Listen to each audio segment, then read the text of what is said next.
Hi, everybody. Thank you so much for watching. Today is International Women's Day, and I'm so excited to be on this panel with you guys with very different women from all different walks of life, different professions.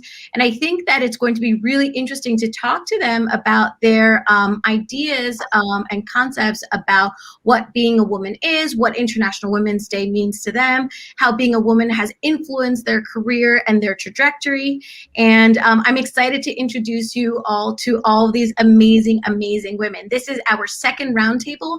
Our first roundtable was with lawyers and attorneys, and this Friday we're going to be talking with women artists. But today, let's have this amazing discussion with international women, or about International Women's Day. So, Karine, can you introduce yourself to all of our viewers? Hi, everyone, and thanks so much, Elektra, for having me on. I think this is amazing, and I'm so happy to be surrounded by amazing women on Women's Day. My name is Karine Karajan. I am a bankruptcy and employment attorney and mediator. I basically help people get out of debt, and I help aggrieved employees with their employee rights. I have an office in Los Angeles and Orange County, and do work throughout Southern California. On my spare time, I like to craft. It's a recent hobby of mine, and that's basically it. Awesome. Thank you for that introduction. Laila, can you tell us a little bit about yourself? Hi, yes, I'm Laila Petrone. I'm half Italian, half Dominican, and I am a filmmaker. Most of my work is actually currently I'm working on a docuseries which is about mothers and daughters, so it falls perfectly with the subject of today. But if you're more interested, obviously, knowing more about my work and my experience, I do have a lovely website, which is exactly lailapetrone.com as my name. But hopefully during our conversation, I'll also be able to give you a little bit more details about my work and the subjects that I care about in filmmaking. I am so curious to hear about your film, Mothers and Daughters, and what that means and the themes that you've explored. Some of us on this panel are mothers, and I think that everybody would be excited to hear about those themes. Hashi, why don't you tell us a little bit about yourself and what you do? Yes, thanks, Elektra. My name is Hashi Richards. I'm an attorney here based in Orlando, Florida, and I practice immigration and also estate planning. But I was also born in India and moved to the United States when I was 2 years old. So welcome. Thanks for having me. Thank you. Last but not least, Chaselyn De Deus, who I've known since I was probably 15 or 16. Tell us a little bit about yourself. So my name is Chaselyn De Deus. I am from New York originally, and I've been in Brazil on and off for about 10 years now, where I met my wonderful husband, and we have 6 kids. And I've been dedicating myself to making handmade jewelry. I do macrame and wire work, and I just opened my new Etsy shop, so I'm excited about that. Yay! Everyone support women business owners. Her jewelry is very beautiful. It's fantastic. Thank you.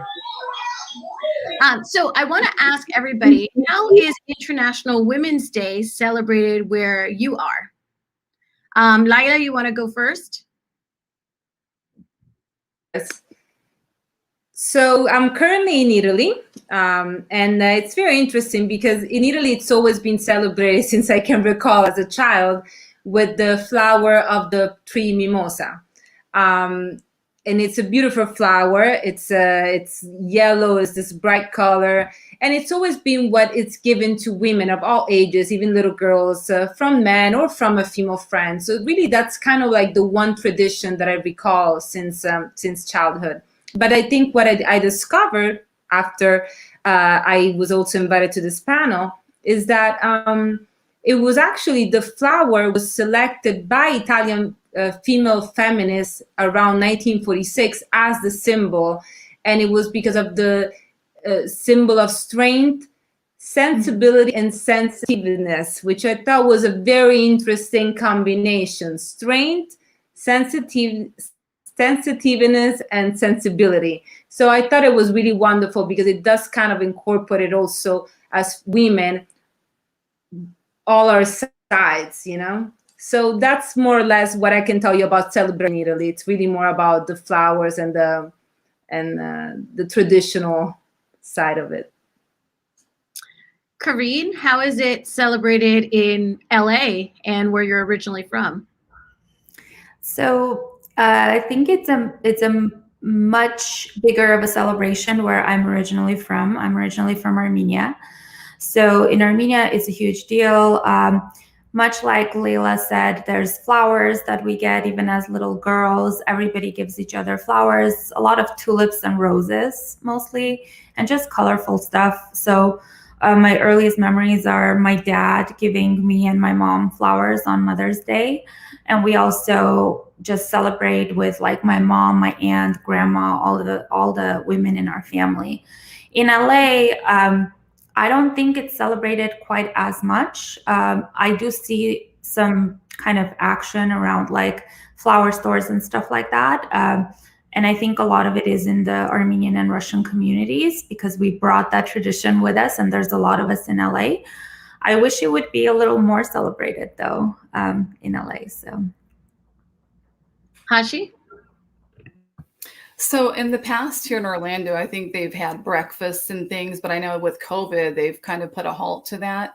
But in India, I'm happy to say that in Delhi, which, has been known to be, in the past few years, very violent against women, with the women rapes and everything. They have adorned the walls with beautiful art, acknowledging women in history. And so if you Google it, you can see some of the pictures. It's absolutely beautiful. And they're highlighting the theme of this year's International Women's Day, which is choose to challenge, right? So challenging women to step up and be alert, and in India, especially with the violence against women we've been seeing. So, and also Prime Minister Modi tweeted about women today, which I think is a great acknowledgement. So I'm just proud to say that and that he did that. So, Chaselyn? Because of COVID, nothing is happening. It's not actually a really big deal here in Brazil, which is strange, but it makes sense for a lot of cultural reasons. They've had protests in the past about, certain rights that they don't have here, but it's not, it's kind of swept under the rug here. The only celebration that's where they go really all out is for Kids Day. They have a Kids Day here in Brazil, and that's really celebrated. But somehow the mom gets forgotten.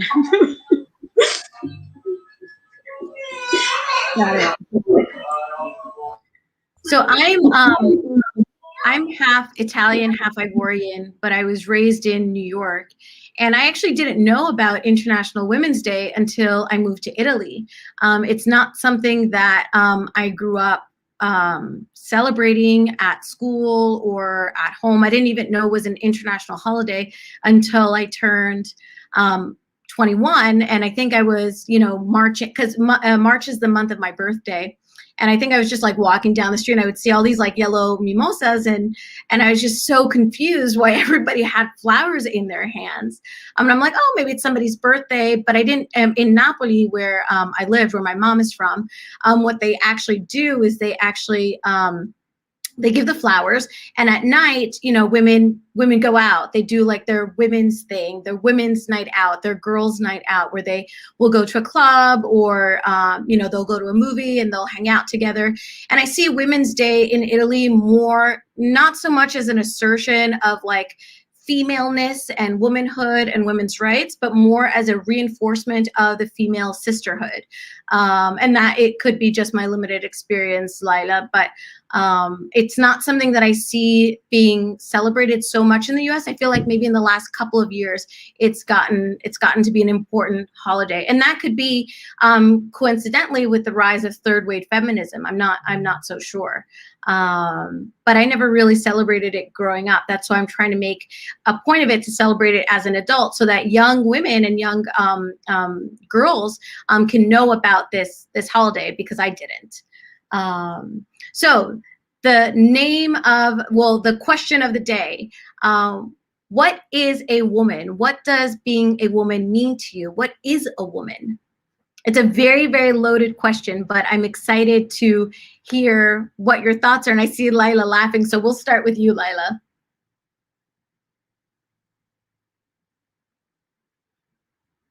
Oh, I think we lost her. Lila? You have to unmute yourself. Okay, good. I think people you're muted again. Good.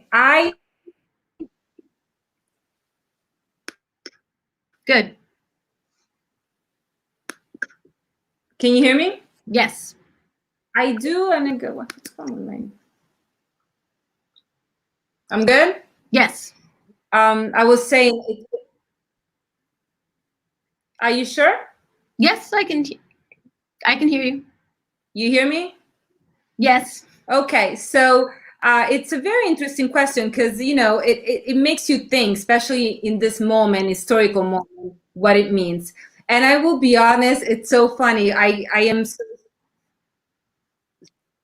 so strong about being a woman, and yet it was hard to find the right definition. So all I could really think of is my favorite quote from actress Anna Magnani, that she always used to say, don't retouch my wrinkles. It took me so long to get them. And to me, that really represents something about being a woman, because we don't start as women, we are female.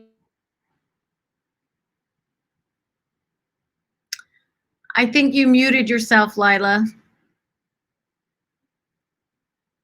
You muted yourself, Lila. You're on mute. Well, I think that we'll move on to the next person because I can't hear you. I think you're still on mute. Karine, do you want to tell us what being a woman means to you? If you have a definition or understanding of being a woman or being female? I do think that's a very loaded question. I don't think there's one answer to it because we are so diverse and all of us in our special way are so beautiful. And to me, a woman just represents strength and resilience and nurture and a whole lot of other things that I cannot find words for at the time. But I greatly love and respect women. I always try to support them. And I think it's beautiful. Like even within this small group, look how many different angles there are to all of us. Hashi? You know, when I saw that question, Elektra, I just thought so personally about my own experience, you know, being Indian. Traditionally in India, the woman was property, right? Powerless, usually taking a very traditional role, not working outside the home, being submissive to their husband and also even in their own family. But for me, being raised by such a strong mother and having her mother be such a strong mother, growing up in a village, she learned how to read when most women in that age weren't doing that. And then she raised her own daughter, which is my mother, to go on and read and go to college. And then I took those same values, and my mom's always taught me never to be dependent on a man. So, you know, being a woman for me is being powerful, being assertive, but also being compassionate, setting goals, being a wonderful mother, being a great cook, being a great boss lady, all of these things, right? So being very traditional and also being very powerful in the workforce too. So all of those things are going on in my head on a daily basis. Lila, I see that you're back. Do you want to finish what you were discussing earlier? I think we left you off at the quote with from Anna Magnani. Did I say the whole quote? About the wrinkles. Don't touch up my wrinkles. So to me, that's a perfect example, because I do believe that being a woman has something to do with how you choose to grow and how you choose to, the choices you make and how you go from being a young girl to a woman. So in one way, because it's such a broad subject and it's very hard to define for me what it is to be a woman, because I think it's very personal as well, especially in this time. So I feel it's really that awareness of yourself. And I think the wrinkle example is a perfect example of feeling good about who you are and going with whatever are your choices that empower you. So that's more or less what I was trying to say before. Chaselyn? I think that women are amazing co-creators of the universe. I think one of the ways that I felt most amazing was when I had my son, who was born with almost 13 pounds, and he came out blue and with his cord wrapped around his neck twice, and the doctor looked at me, and I can tell that she was in fear, but we had that moment where she's like, if you just hold on to the contraction, I can save both of your lives.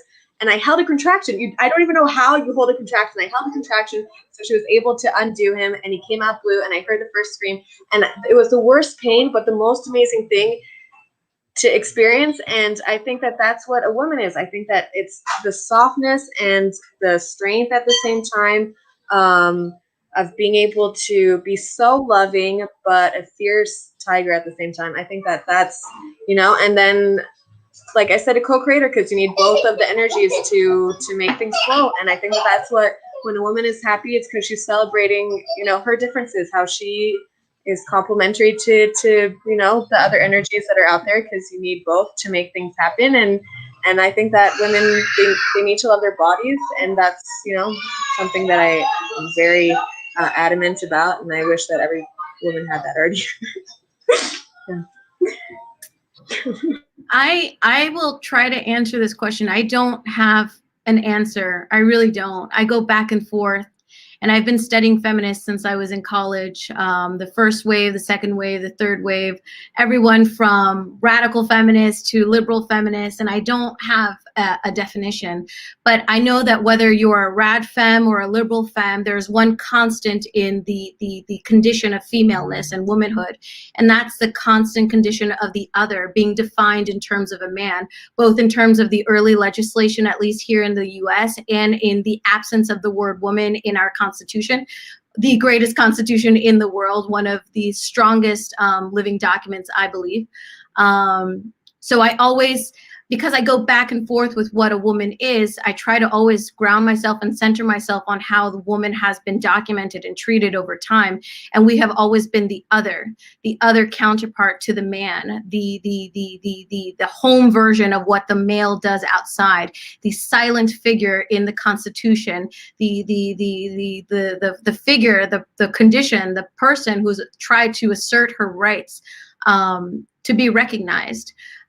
So when I get lost in my definition of woman, I always go back to this constant struggle, especially this legal struggle that we've had to endure since all of our existence, in terms of being the other unnamed person in all of these legal frameworks, especially our Constitution, which doesn't mention the word woman, but has mentioned the word person, and we were not included in that word person. So I don't want to be a Debbie Downer, because I'm not. I do believe in all of your definitions, and I do believe in all of those concepts. I just think that sometimes, because they're such hard concepts to understand, it's really hard to kind of just say A plus B equals woman. So what I say, or how I reason with myself, is I go back and I look to how we are relationed in the real world towards men. And it's always us in relation to men, which I don't understand why. But that just means I have to study more, and I need to talk to more feminists and more women and further understand, so that hopefully my understanding can expand. But with that being said, the second hottest question of the day is, are you a feminist? And I'll start with you, Hashi.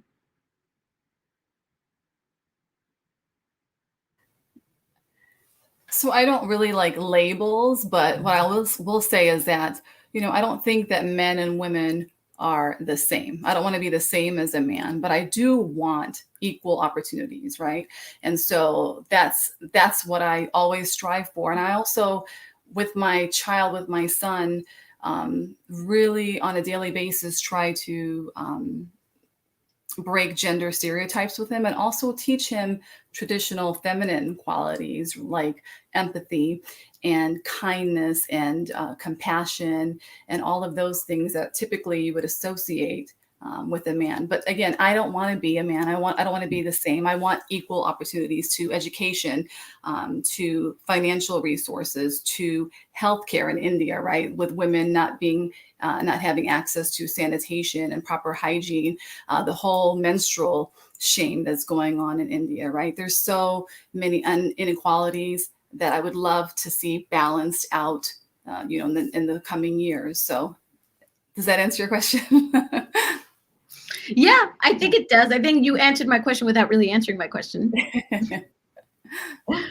But I think the probably like the underlying sense of what you were saying is that sometimes the word feminist is interpreted or misinterpreted to be something negative or to be something that doesn't really represent what that word or what those concepts are.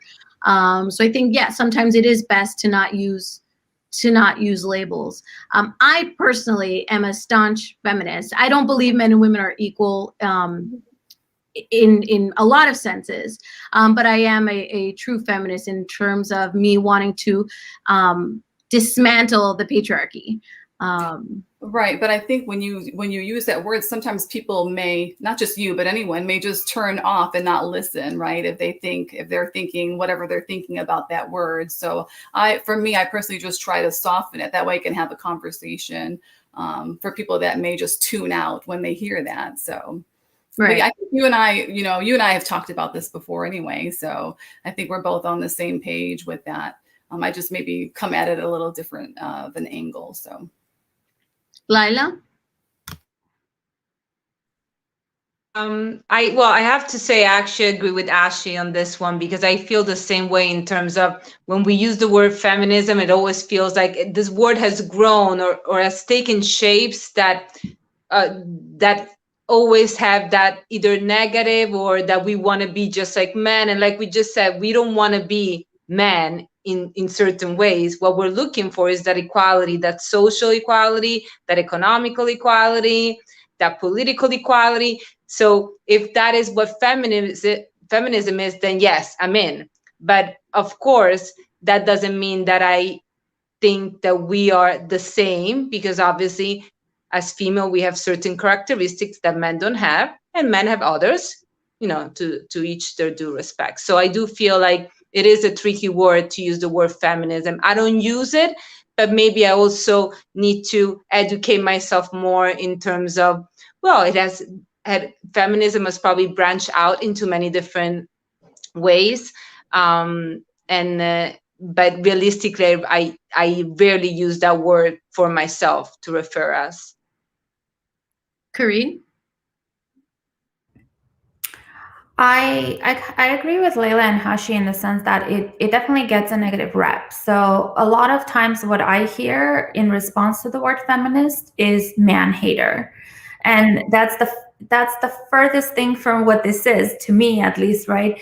I'm all about women empowerment. I run a lot of women's groups, a lot of women's networking events. I have a group on Facebook dedicated to that. And I love supporting other women. That does not mean I'm a man hater by any respect. I think we're different. We all have different roles. I think we complement each other. And that the same. To me, what I strive for is equality in the legal world, in the professional world, in all these other areas. And I come from a background where it's gotten a lot better. But again, it was a very traditional culture that I come from, where traditionally the man was the breadwinner, the woman was working and all that stuff. It's starting to change with our generation, but it's not 100% where I would want it to be. So yeah, along the same lines of what Layla said, if being a feminist means I'm all for having these rights, be equal and be treated in a non-discriminatory manner, then definitely I'm a feminist. But do I want to be the same as a man? No. Chaselyn?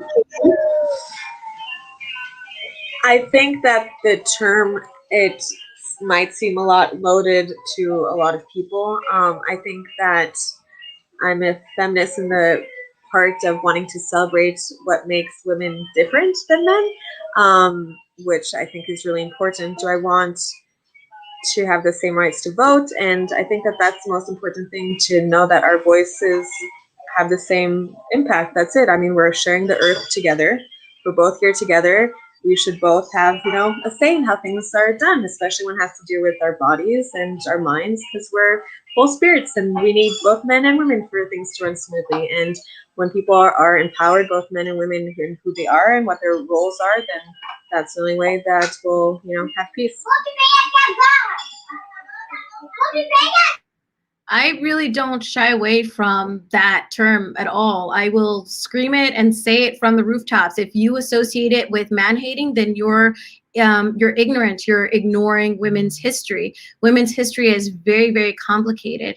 And it's only now that we're really starting to get into the nuances and the complexities of feminism with intersectionalism, which a lot of people don't know about. And in fact, the term intersectionalism was coined by an attorney. So I think that a lot of people shy away from it. A lot of women shy away from it, and it's okay. But I think that if someone is associating feminism with man-hating, then you need to explain to them, or this is the position that I take. Well, no, you're wrong. Feminism is about dismantling the patriarchy and ensuring that men and women can play on equal level. I can play just like you, a man, can play. I can be a partner in big law just like you can be a partner in big law. I can stay at home if I want because that is my choice as a woman. So I think a lot of the times women have to undergo the emotional labor of having to explain these ideas and these concepts to people, that a lot of the times, because we're women and we've got so many things going on, our businesses, our lives, our families, that we don't want to undergo that emotional labor. I know I don't. I get very, I think everybody should know about women's history and the history of feminism. And instead of explaining it to people, I always invite them to go read really amazing books written about women, The Feminine Mystique, The Second Sex by Simone de Beauvoir.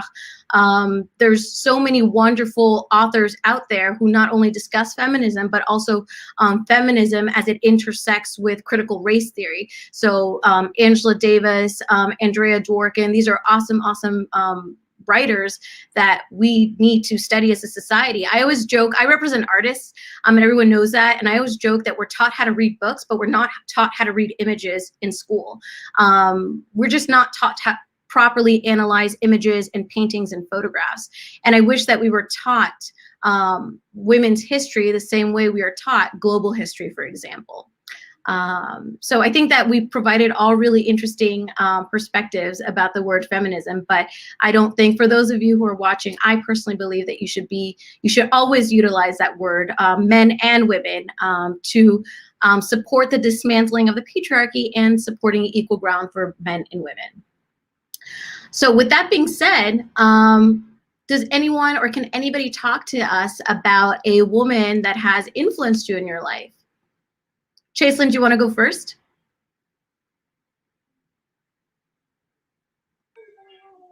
Oh, am I going first? Okay. Yes. Sorry. Okay, I remember when I was very little, my dad was very religious when I was little, and one of the first stories that I came across, I don't know if you guys are familiar, but it really struck me. It was about Queen Esther. Have you guys? Yeah. Queen Esther, she was Jewish, and the king's cousin had an issue with the Jewish people at the time, and he wanted them all to be killed. And she went with her faith, and she believed that it was her duty to save her people. And she, with all of her courage, she went and she talked to the king and told him, if you're going to kill these people, I'm Jewish too. You have to, kill me too. And he woke up and he realized that it was a whole setup, a political agenda to get rid of these people. And his cousin was brought to justice, and she ultimately saved her whole people. And I was really little. I was maybe 7 or 8 years old when I came across the story, and I just felt all of that emotion that she had of this is what I have to do. This is what I believe in. And she gave it all, and she didn't care that her life was on the line because it's what she believed, she had to do. And I thought that was a really cool story. I always, associated myself with like images like Jeanne d'Arc, of these women who it was all or nothing. There was something in their heart. There was a flame in their heart of faith and belief, and nothing was going to get in their way. And those are the kind of stories that I grew up with. And I was like, and it has touched me to this day. That's how I found my husband, and that's how I have my beautiful family. And I'm exactly where I want, because those women were examples to me of believing in their heart and, going for it. Yeah. Hashi? I think I probably already said it a couple times here, but obviously, my mom coming here as an immigrant woman with 3 children, learning all the ropes here, learning all the culture traditions here, teaching us Indian things at home and American things outside the home, and just everything that she taught me. She's like my hero, my role model. And also even when I serve as mentors to other kids and other young adults, they always ask me, Hashi, because I married someone not from my culture, and my mom fully supporting that, right? And young adults ask me, Hashi, how did you do it? How did you do it? And I said, having that open relationship with your parents, and always being able to tell them and talk to them about anything. And I think that she's just an amazing person. She's made me who I am, and I owe everything to her. So, Layla? That is a beautiful story, by the way, Hashi. And of course, I feel a lot of influence from my mother and my sister and my ancestors as well. But I did want to use this moment really to talk about, as an Italian Dominican, I'm going to take my Dominican side at this point. There were 4 sisters, las hermanas Mirabal, the Mirabal sisters, and 3 of them were assassinated very young by our dictator in Dominican Republic, Trujillo, in 1960s. And they have become a symbol of feminism, but mainly of the International Day Against Violence, November 25th, is built around them and dedicated to them, because they were killed on November 25th, 1960. But most of all, there's one sister that survived, a very young woman who ended up taking all the children of her sisters and raising them into adults. So I think her story is as special, as important as the story of her sisters, who have become iconic. But she is also an icon because she really imagined at 20 years old finding yourself with, 8 children, of which 5 are not yours, and you're going to raise and embrace and make them all become fantastic human beings, and with all the history they have. So to me, that's really a story that I feel very much influenced by, not only because it comes from obviously a country that I belong to, but because it's really a story of 4 women that have changed in their country, but also worldwide history. Karine? First off, I want to say that I think all you 3 ladies shared beautiful stories with us. And Layla, I want to learn more about what you just mentioned, because, for example, that's something I didn't know about those specific sisters. Obviously, we know in history that there's a lot of injustice done to women, but that's why I love these conversations. We learn things and we explore things. And Hashi, I feel like we kind of have maybe lived very similar lives as immigrants who came here, and it's the same for me. My mom and my aunt are just like my rock, and I've watched them as doctors in Armenia come to this country with nothing. It took forever for us to get a green card.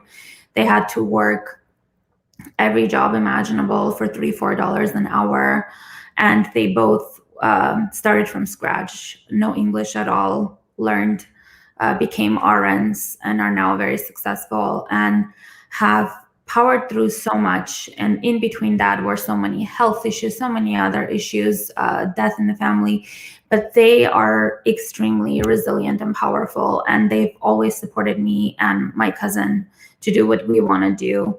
And she's the reason I'm able to be a lawyer today. She's the reason that, similar to Hashi, I'm not going to be marrying someone from my own culture. I'm marrying someone quite different, and she's very supportive. And I don't know what I'd do without my mom and my aunt.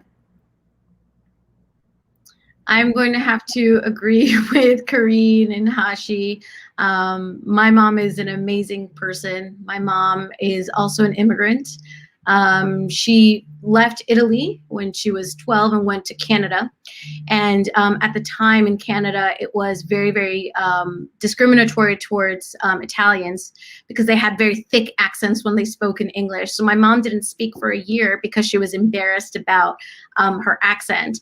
And the only group of people that would accept her when she was growing up were the Native Indians of Canada. Then my mom graduated from high school at 17 and came to New York and studied photography and met my dad, and then they had us, and then my mom would take me to college with her, and I would go to college with my mom while she completed her photography degree. But my parents, my mom is just one of those people who, despite the fact that we had nothing growing up because we were very poor, we went to a very ritzy school.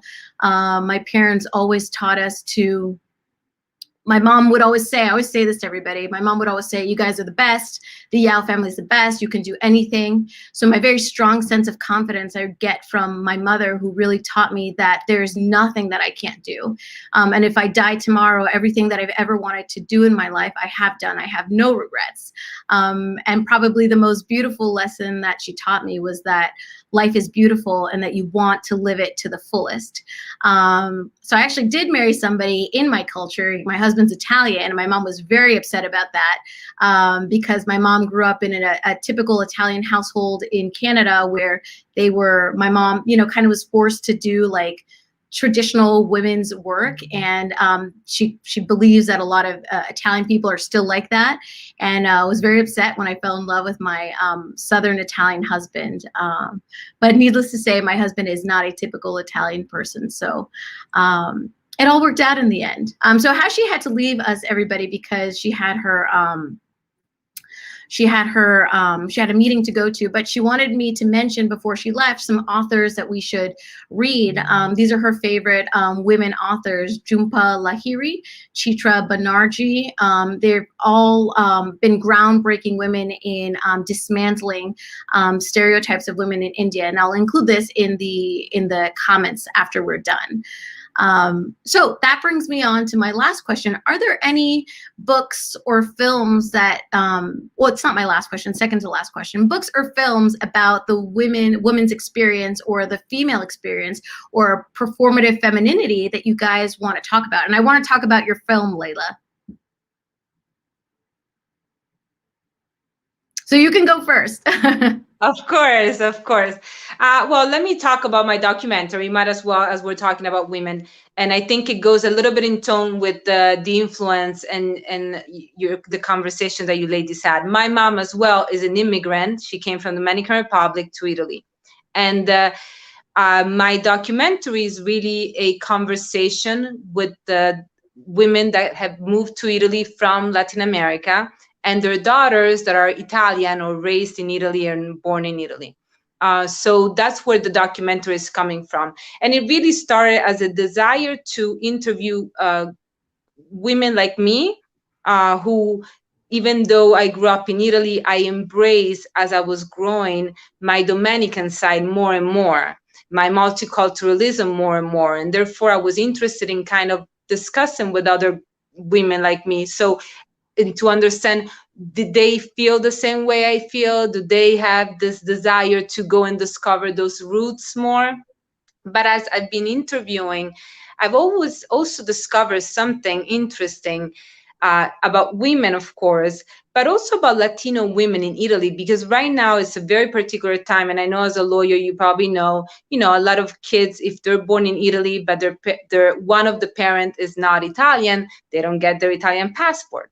So as I'm interviewing, most of them actually are from Italian father, and therefore they're fully Italian. But as I'm interviewing some that their parents are not, it's really takes a whole different storyline, because we're dealing with girls that are Italian, as in they were born here, they feel Italian, they've probably never even gone to their motherland, if you want to call it that way, and they have to wait until they're 18 to get their passport, if they do. And because there's that 1 year between the 18 and 19 that you have to fill up all these bureaucratic documents to, and if you're not in that year, you risk to never get your Italian citizenship, and then to just be, from the country that your parent is. So I mean, it's not something that I'm discovering, but it's the conversation. Obviously, it's changing and unfolding as I'm talking to these women. And I specifically wanted to do mothers and daughters because I wanted it to come from my own personal experience, something that I knew, and discover other people's experiences. And that's more or less where the documentary is going. But again, it's I feel like I'm embracing a lot of different discoveries, including something that I never really thought about. In Italy, we hear a lot of more fight from Africans in terms of, Black voices. And I think Latino women, and one of my professors that I interviewed said it actually very clearly, it's almost like this invisible voices, we are not, Italy is still so far in terms of integration in general. And obviously women as well, especially if you're not Italian. But I think Latino women, they integrate because they get along with Italians, but I don't think we have really created or started fighting really to integrate ourselves. I'm not sure if that makes sense, but I think there's a lot more, right now there's a lot more fight from African Italians in terms of wanting to be and wanting to have a voice. So it's just things that I'm discovering that I find extremely interesting, and I'm unfolding and seeing where this project now it's going to go. It's taking a whole different route. I think that's really interesting, because I think probably like the Latino women or Hispanic women, or of Latino/Hispanic descent, probably, you said integrate, but they probably blend better. Blend, that's the word.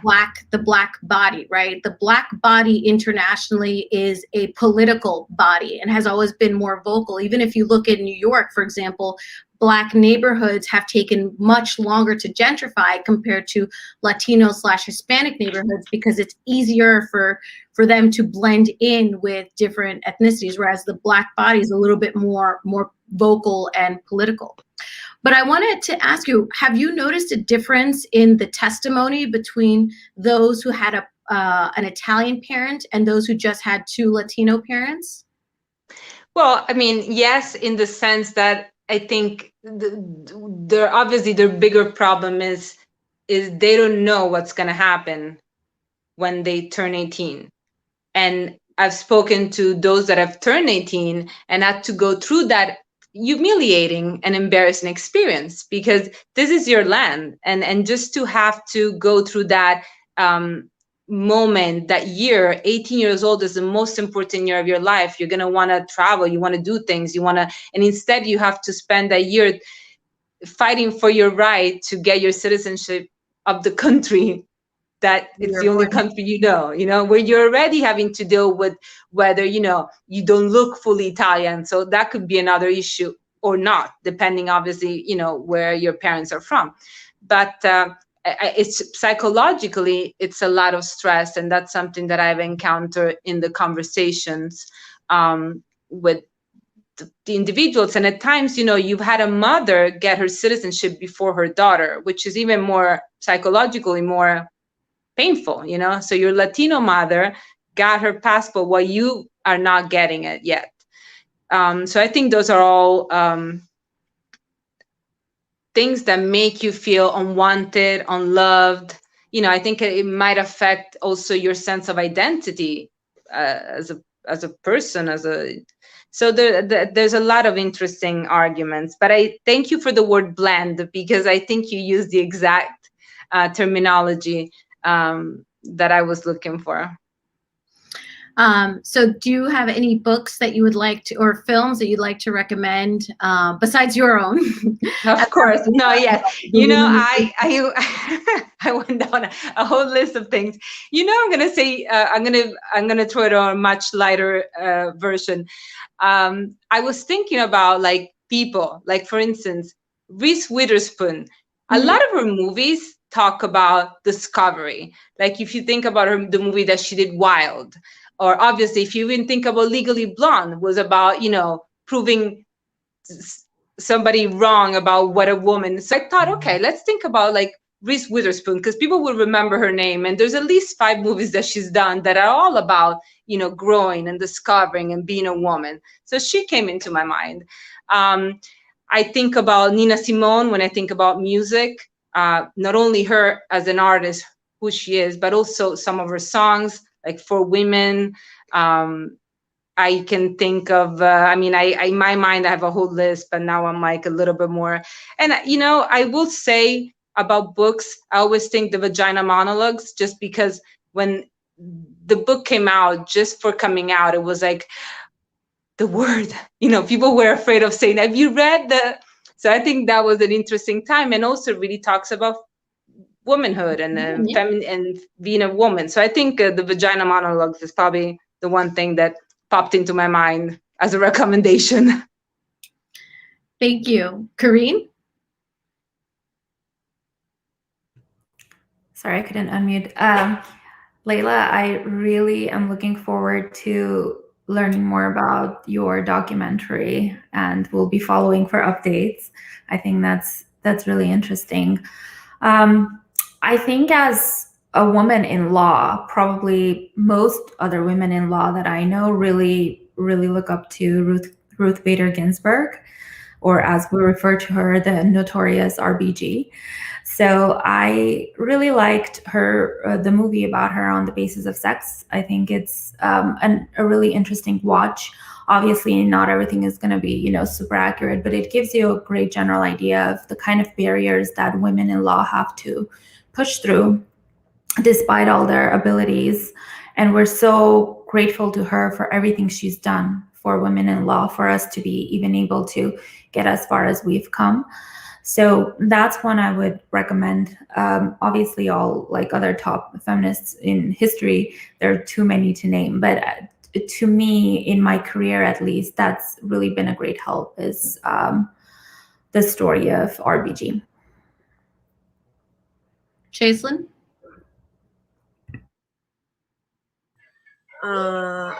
As a mom, I think that these are things that should be installed at a young age for both male children and female children to have access to certain cartoons. Like for me, Mulan was really big.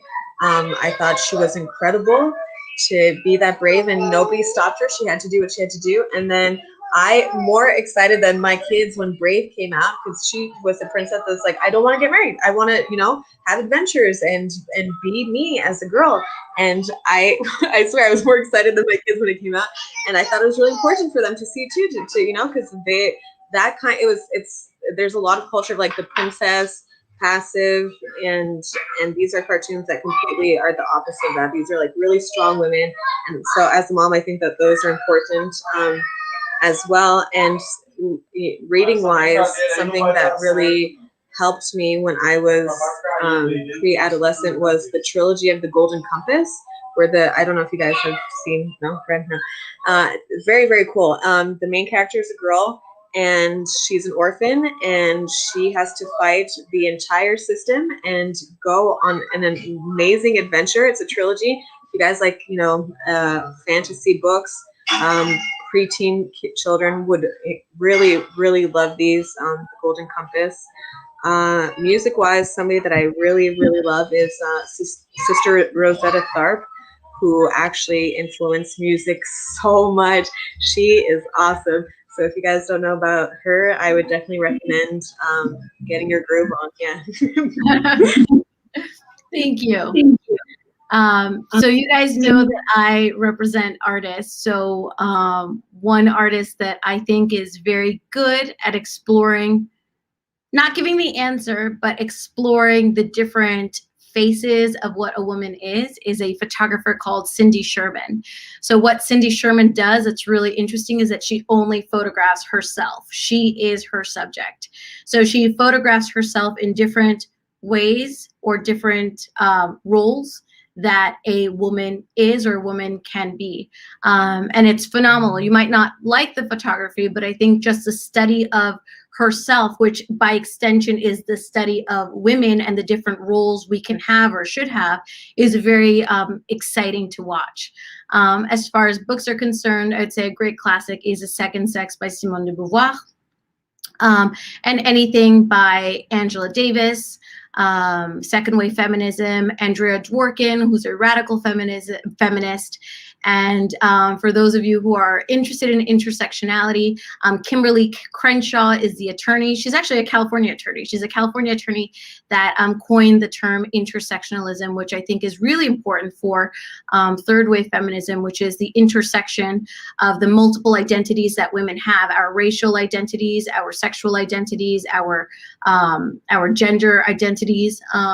So it's the study of that. So race and gender at that intersection. So last question. I know we don't have Hashi, but let's give advice. Let's give advice to the younger generation of women who maybe are watching this, will watch this, on how they can navigate the world to become the best person that they can become. So I'll go first. My advice to anybody watching or who will watch is to have an entrepreneurial spirit.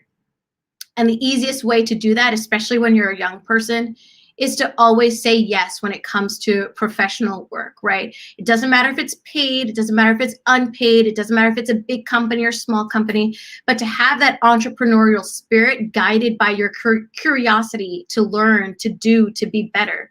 Then once you get older and you become more of an expert, you can start to pick and choose what you want to do and what you don't want to do. But it's really important to have that entrepreneurial spirit guided by curiosity at the beginning of your career. And I would argue throughout your whole career, to always seek out the answers, to have that investigative mind, and to never take anything at face value. Karine, do you want to go next?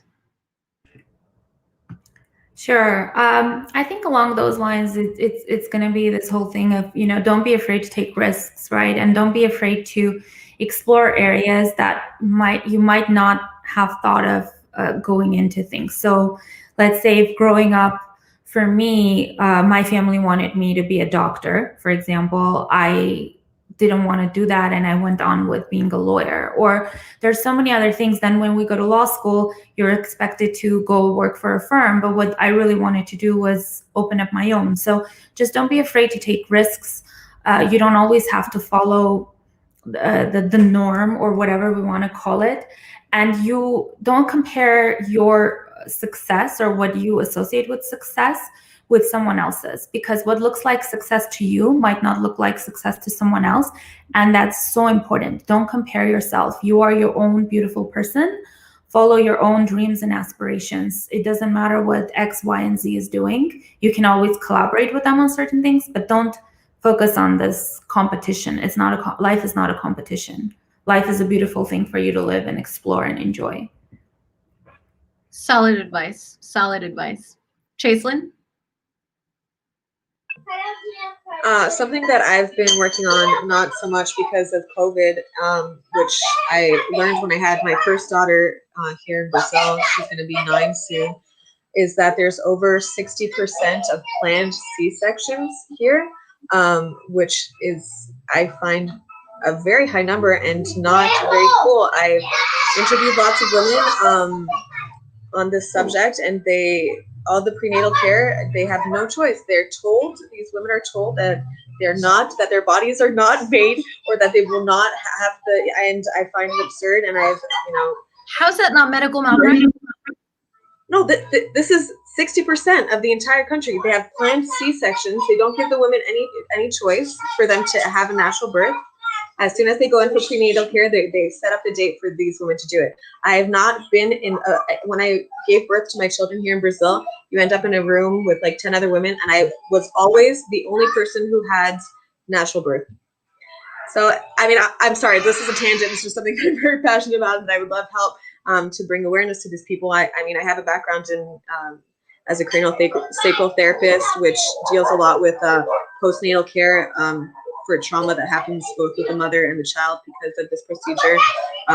We can get into it some other time. I think that the message that I want to share with women is that you're the only version of you. So celebrate that. There's absolutely, I mean, there's an entire world that wants you to buy a product to be happy, and that's not you. I mean, you come out perfect the way you are, and find your own voice and love yourself. I think that that's something that everybody brushes over about, self-care. But there's such peace as a woman when you can look yourself in the mirror and you're like, I like who I am. Today I'm very happy, and that makes it that you can share it with another woman, and and then she's like, wow, and I think it keeps going. Like, if you're okay, then you show other women to be okay with themselves, and I guess that's my message that I want to share. Thank you. Lila? Well, those were all beautiful. I will take your curiosity. I will take your self-care. I will take your desire to discover and not be afraid to take risk. I'll add that to my little extra. Another thing that I find is so important and that we lack of is women uniting, women helping each other, women mentoring each other. So I will add to the self-care, to the curiosity, to the take risk, and really feel happy with who you are, but also look at other women, find the other women that need you, that you need them. Let's build together, because we are the ones that are going to give ourselves strength. And also going with what Elektra was saying about, career and aspirations, don't be afraid to reach out to somebody. Don't be afraid to ask for another woman to support you, to explain to you what the job she's doing could be for you in the future. So really, let's start building this thread of helping each other and supporting, and not being afraid to give a hand to somebody else. So that's my extra little note. I agree. I think it's really important to impart your knowledge on others, but even beyond that, to give opportunities. There are lots of, at least in New York State, there are not a lot of minority women attorneys. There's even a small number of minority women attorneys that are partners in big law firms, and a very small number of minority women who run their own law firm like me. So I'll just give like a really short story. Two little girls from very different socioeconomic levels. Both of them, so different, very, very different backgrounds. Both of them came to said the same thing to me. I didn't know I could be a lawyer.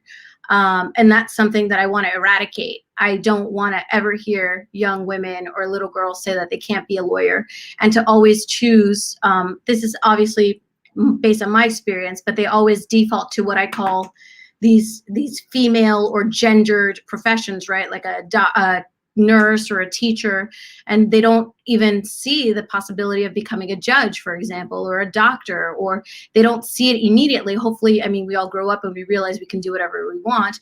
But I think at the young level, like Chaselyn was saying, it is so important to lead by example. So giving talks, being on panels, mentoring, it's all so important. It's paramount for the uplifting of women and what we can achieve, because I don't feel like we've achieved everything that we can. I feel like there's so much to be done.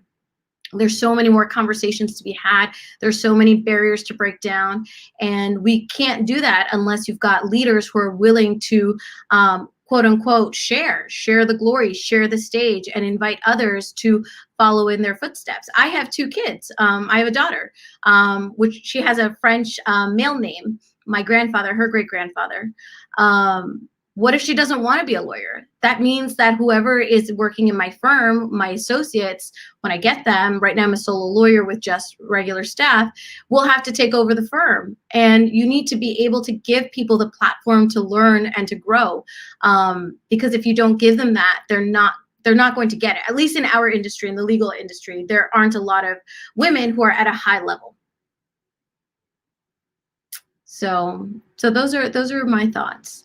Does anyone have any last words to say or last nuggets of advice to give those who are watching before you guys give your contact details so that you can be the leaders and lead by example and mentor so people can reach out to you? Any last words? My last words are just to thank you for putting on this panel. I think it's amazing. I think it's great timing with Women's Day, but I'm looking forward to, I think you're doing these, are you doing them weekly or? Yeah, for the whole month of March. It's 3 o'clock. We're going to be doing these roundtables. Yeah, so I think it's really wonderful that you're doing this and you're bringing light to really important topics, and I salute you for that. Thank you. Karine, why don't you drop your social media or your email if you feel comfortable so that somebody can reach out to you, a woman can reach out to you if she needs guidance on how to become an attorney. Sure. So I'm always open to mentoring. Please don't feel shy. You can reach out to me with any questions about starting your firm or applying to law school, anything like that. You can find me on Instagram. My handle is @TheDeadFairy. And you can email me at Karine, which is Karine @kelawfirm.com. Awesome, thank you. Laila, how can everybody get in contact with you and watch your soon to be film? So the good news that on my website, you have all the information, including, when things are coming out or things that are screening. So because it's easy, it's lailapetrone.com. That's where you will find all the information. You will also find my email and my social media. But just in case, I'll repeat my email, ontheroadtoart@gmail.com. But you will find it also on my website. And thank you again as well. Elektra was fantastic. I'll keep watching all your other episodes. Thank you. Chaselyn, how can people buy your jewelry? My Etsy shop is Seder Aragon, which is SEIDRARGORN.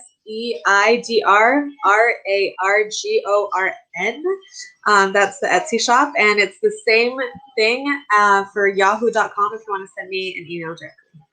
Got it. Everybody, and thank you so much for this. This was really nice to meet other women who are strong and beautiful. So it's very cool. Thanks, Elektra. I'm glad everybody participated and had a great time.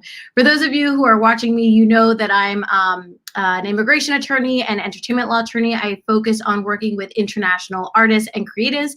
You guys know that I'm a former actress, former musical theater snob, interested in photography and filmmaking, and went to college on a photography scholarship. So if you want to talk to me about art, experimental art, or you want to talk to me about being a lawyer, running your own law firm, what it means to do marketing as a lawyer, please email me, hang out with me online. I'm everywhere. I'm on TikTok, Instagram, Facebook, Twitch. You can find me everywhere.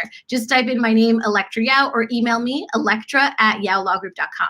Thank you, everybody, for watching. Tune in next week, later this week on Friday, where we're going to be talking to international artists. Bye, everybody. Thank you so much.